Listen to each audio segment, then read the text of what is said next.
नमस्कार दोस्तों, stock market studies में फिर से एक बार आपको बहुत-बहुत स्वागत है। तो आप सब लोग कैसे हैं? तो फिर से आपके सामने कुछ इंपॉर्टेंट कंपनी का अपडेट शेयर करने वाला हूँ। तो इस वीडियो को पूरा लास्ट तक देखिएगा। तो चलो देख लेते हैं कौन सा कंपनी है इस वीडियो के अंदर। फर्स्ट जो कंपनी है उसका नाम है, आप देख सकते हैं, टाटा टेक लिमिटेड। तो टाटा टेक लिमिटेड मतलब टाटा टेक्नोलॉजीज लिमिटेड। तो टाटा टेक्नोलॉजीज लिमिटेड जो है वो एक टेक्नोलॉजी बेसिस कंपनी है। अगर इस कंपनी का पेयर कंपनी में बात करूँ तो आप देख सकते हैं बहुत सारे अलग अलग कैटेगरीज कंपनी है। सॉरी। तो यहाँ पे देख सकते हैं टाटा टेक्नोलॉजीज जो लिमिटेड है वो इंडिया के फोर्थ लार्जेस्ट आईटी कंपनी है, और वो भी small and mid cap type. इस बात को ध्यान रखना होगा, आईटी कंपनी फोर्थ लार्जेस्ट बता रहा हूँ, इसका मतलब वो लार्ज कैप टाइप नहीं है। Small cap and mid cap type जितने सारे आईटी कंपनी है उनमें से टॉप 4 में रैंकिंग आते हैं, क्योंकि इसका मार्केट कैप 42,500 करोड़ है। कंपनी का एक बेस्ट पॉइंट मुझे लगा, कंपनी इस बार मतलब इस लास्ट क्वार्टर में कंपनी क्या किया, फिर से एक स्टेप खुद के कर्जे को कम किया। मतलब कंपनी के पास जो पहले कर्जा था वो कितना कर्जा था, 261 करोड़ के आसपास। उसके बाद अभी कितना कर्जा बना, 255 करोड़ के आसपास। अभी देखिए 260 जो टोटली बोरिंग्स है अभी करंट जो मंथ चल रहा है, तो उसमें थोड़ा सा कर्जा तो बढ़ा, कोई बात नहीं। कंपनी जितना कर्जा लिया उस कर्जे को वो इजीली मिटा सकते हैं, क्योंकि कंपनी के हाथ में करीबन 800 करोड़ के आसपास कैश है। तो कंपनी का 660 सॉरी 260 करोड़ का कर्जा और 800 करोड़ का हाथ में कैश, इसका मतलब कंपनी का अच्छा खासा ग्रोथ यहाँ पे देखने को मिला है। क्योंकि कर्जा कम है तो कंपनी के ऊपर चिंता कम है। क्योंकि देखिए आज मार्केट बुल में तो ठीक है, कल मान के चले कोविड जैसे सिचुएशन आ गया तो कंपनी के तो बिजनेस में एक हर कोई बिजनेस में बिग करेक्शन देखने को मिलेगा। और उस टाइम अगर कंपनी के पास कर्जा ज्यादा है तो वो कर्जे को कहाँ से मिटाएंगे, अगर उसको प्रोजेक्ट ही कम मिले, उसका काम ही कम मिले, तो उस टाइम में वही कंपनी के ऊपर प्रेशर बन जाता है जिसका कर्जा ज्यादा है और जिसका इनकम सोर्सेज बहुत कम है। इस कंपनी के इनकम सोर्सेज जो है वो टोटली टेक्नोलॉजी बेसिस के ऊपर है, और इसका सबसे बड़ा जो कस्टमर है वो है टाटा टाटा मोटर्स। तो टाटा मोटर्स का जो जैगुआर और लैंड रोवर जो है, जेएलआर जो है, इस गाड़ी को वो सबसे ज्यादा टेक्नोलॉजी के बेसिस में काम करते हैं। तो बाकी और भी बहुत सारे कंपनी है ऑल ओवर वर्ल्ड बेसिस। तो इस कंपनी के ऊपर मैं इसी इतने सारे बात इसलिए बता रहा हूँ क्योंकि आप भी इस कंपनी के ऊपर फोकस रखिए, क्योंकि अभी तो सिर्फ शुरुआत हुआ है कंपनी का। क्योंकि जब से लिस्टिंग हुआ कंपनी, तो लिस्टिंग होने के बाद एक लगातार वो बिग करेक्शन मूड में देखने को मिला। और इतना करेक्शन इसलिए हुआ क्योंकि कंपनी इसके ऊपर सेलिंग प्रेशराइज देखने को मिला है। सेलिंग प्रेशराइज बहुत ज्यादा देखने को मिले। अभी सेलिंग प्रेशराइज के कारण कंपनी के ऊपर एक बिग क्रैश देखने को मिला है। अभी देखिए एक रेंज के हिसाब से कंपनी बहुत दिनों से ट्रेड कर रहा है। एक रेंज का मतलब क्या है, कंपनी इसी रेंज के ऊपर कंपनी बहुत दिनों तक ट्रेड किया और इस रेंज को फाइनली ब्रेकआउट हुआ, और उसके बाद रिटेस्ट किया, उसके बाद फिर से वो ब्रेक करके ऊपर जाने का कोशिश कर रहा है। अभी आप देख सकते हैं किस तरीके से कंपनी का सिचुएशन हमें बनता हुआ देखने को मिले। तो देखिए एक बार ब्रेकआउट किया, दूसरी बार ब्रेकआउट किया, मगर ब्रेकआउट कंफर्मेशन नहीं किया। इसका मतलब जब भी कोई रेंज को ब्रेकआउट करेगा उसके बाद नेक्स्ट कैंडल उसके ऊपर ग्रीन कैंडल क्लोजिंग होना चाहिए। यहाँ पे तो हुआ नहीं। यहाँ पे भी सेकेंड टाइम ब्रेकआउट किया था तो उसके भी क्लोजिंग नहीं दिया। इसका मतलब अभी भी सेलर जो प्रेशर है वो अभी भी प्रेशर कंटिन्यू रहेंगे। तो क्वेश्चन यहाँ पे मुझे बहुत सारे दोस्तों ने किया, सर इतना बड़ा क्रैश हो गया, क्या कंपनी बेकार हो गया? बिल्कुल नहीं।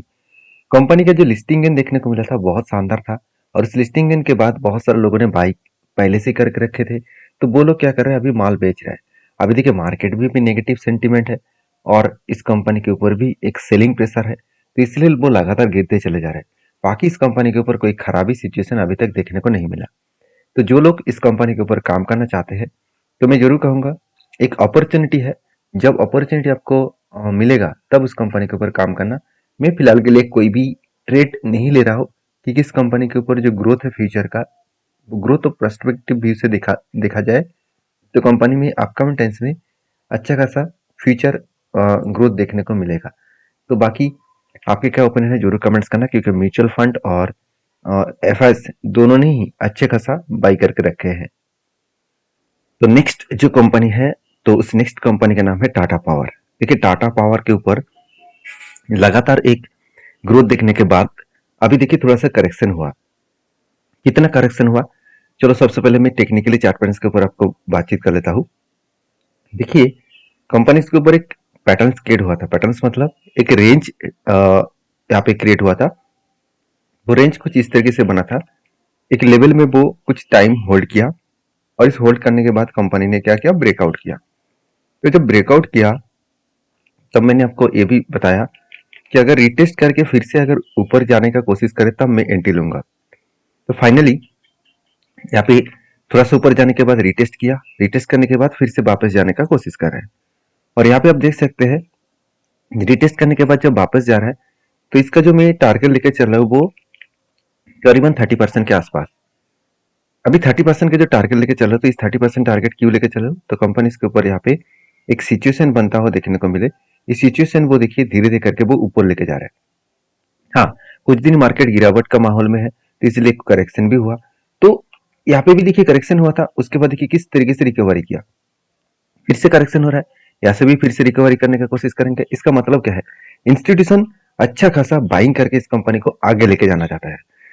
तो जो लोग सोच रहे हैं कि इस कंपनी के ऊपर बिग फॉल देखने को मिलेगा, देखिए मुझे नहीं लग रहा कि इतना बड़ा फॉल देखने को मिलेगा, क्योंकि जिस तरीके से यहाँ पे होल्ड करने के बाद ब्रेकआउट किया, ब्रेकआउट रिटेस्ट करके ऊपर जा रहा है।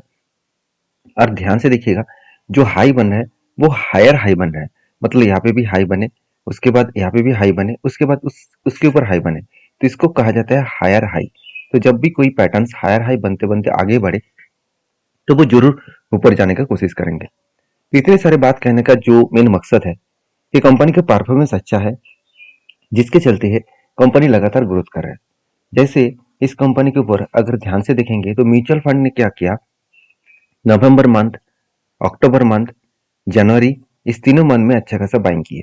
हाँ, फरवरी मंथ में कुछ क्वांटिटी सेल ऑफ किया, तो ऑब्वियसली सेल करेंगे क्योंकि इतने दिनों से जो बाई किया जा रहा था और मार्केट टॉप में था, तो कुछ क्वांटिटी तो वो इंस्टीट्यूशन बाय सेल करेंगे। तो इसीलिए म्यूचुअल फंड ने क्या किया, कुछ क्वांटिटी को सेल ऑफ किया और इस सेल ऑफ होने के कारण कंपनी के ऊपर थोड़ा सा प्रेशर बना। कोई बात नहीं, कंपनी के जो क्वार्टर रिजल्ट है, कंपनी की जो ग्रोथ है वो अलग लेवल में ग्रोथ हो रहा है। उस ग्रोथ के बेसिस में कंपनी आगे बढ़ेंगे और उसी बेसिस में कंपनी का नेट प्रॉफिट भी लगातार ग्रोथेबल सिचुएशन में देखने को मिला। तो मैं इस कंपनी के ऊपर बुलिश हूँ। आपकी क्या राय है जरूर कमेंट्स करके बताना। लास्ट जो कंपनी है उसका नाम है येस बैंक। देखिए येस बैंक, इस बैंक को बहुत सारे लोग नो बैंक नाम से भी जानते हैं। तो नो बैंक कहने का मतलब यही है कि इस कंपनी एक टाइम 400 के ऊपर चल रहा था, तो उसके बाद 4 रुपीज तक आ गया। तो ये जो जर्नी है बिग फॉल का, तो इसके पीछे एक ही रीजन है, इसका जो बैंक का जो मैनेजमेंट, मतलब मैनेजमेंट जो डिपार्टमेंट में सबसे बड़े घोटाला किया गया, वो भी राणा कपूर जी के माध्यम से, जो इस बैंक का पासा ही पलट कर रख दिया। कंपनी के 400 के शेयर 4 रुपीज में देखने को मिला। तो उसके बाद देखिए जब इस कंपनी बंद होने के, मतलब इस बैंक बंद होने के सिचुएशन में आ गया था, तब इस बैंक को टेक ओवर किया गवर्नमेंट ने, एसबीआई ने। और एसबीआई और एलआईसी, इस दोनों संस्थाएं ने इस बैंक को खरीदारी की, मतलब शेयर को खरीदारी किया और इसको फिर से बचाया और फिर से इस कंपनी को ट्रैक में लेके आया। तो ये सारी चीज कहने का मतलब ये है कि जब कोई कंपनी इसका क्वार्टरली रिजल्ट आप देखेंगे तो रेवेन्यूज जब पहले भी अच्छा था, अब और भी अच्छा बन गया। तो ये बात तो बन ही सकता था, मगर कंपनी का देखिए इंटरेस्ट भी पेमेंट किया, एक्सपेंस भी किया। पहले एक्सपेंस कितना हुआ था, जितना सेल रेवेन्यूज था उससे दुगना ज्यादा एक्सपेंस था, उसके साथ साथ इंटरेस्ट भी था। तो सब कुछ मिटाने के बाद कंपनी के हाथ में प्रॉफिट नहीं, उल्टा लॉसेस हो रहा था। तो लॉसेस को कंपनी किस तरीके से रिकवरी की है आप देख सकते हैं। आधा जो इनकम है वो पहले बहुत कम हो रहा था और अभी आधा से इनकम बहुत ज्यादा हो रहा है। जो कंपनी का लॉस था उस लॉस को अभी रिकवरी कर चुके हैं। देखिए किस तरीके से रिकवरी किया, 3,700 करोड़ का लॉस था, वो धीरे धीरे करके बढ़ते बढ़ते आज देखिए एक ही रेंज के ऊपर प्रॉफिट तो है, मगर प्रॉफिटेबल बिजनेस कंपनी कर रहा है। पिछले बार का 55 करोड़ का प्रॉफिट था, इस बार वो बढ़ के 200, मतलब 240 करोड़ के ऊपर आपको देखने को मिलेगा। और मजेदार बात यही है कि कंपनी के ऊपर जो एनपीए है, एनपीए पहले 5-5.5% के आसपास हुआ करता था, आज वो घट के सिर्फ 0.90 के आसपास देखने को मिला, मतलब एनपीए एकदम ना के बराबर हो चुके हैं। ये सारे पॉइंट के हिसाब से देखा तो कंपनी में एक अच्छा खासा ग्रोथेबल सिचुएशन देखने को मिल सकता है। बाकी इस कंपनी के ऊपर अगर मैं टेक्निकली चार्ट पैटर्न्स के बारे में बात करूँ तो देखिए यहाँ पे एक पैटर्न फिर से क्रिएट हो गया। यहाँ पे जो पैटर्न क्रिएट हुआ वो कुछ इस तरीके से कंटिन्यूसली एक बाइंग कैंडल बना, दो बाइंग कैंडल का रेंज बना 31%, और 31% के हिसाब से देखा है तो यहाँ पे रिटेस्ट किया, और यहाँ पे एंट्री लेवल बना और यहाँ तक मेरा टारगेट रहेगा। तो ये जो टारगेट लेकर मैं चलूंगा, तो एक रेंज बेसिस में टारगेट है और एक बाइंग रेंज बेसिस में टारगेट है। तो इस टारगेट मेरा खुद का टारगेट है, मेरा खुद का एनालिसिस है। तो प्लीज़ इस वीडियो में सारा इन्फॉर्मेशन मैं आपको सिखाने के लिए, सारी चीज़ों को दिखाने के लिए, किस तरीके से एनालिसिस किया जाता है, वो सारे पॉइंट्स आपके साथ शेयर करने के लिए लेके आया हूँ। प्लीज़ मेरी तरफ से कोई भी बाय एंड सेल का रिकमेंडेशन नहीं है। अगर काम करना है तो सारी चीज़ों को वेरीफाई करके काम करना।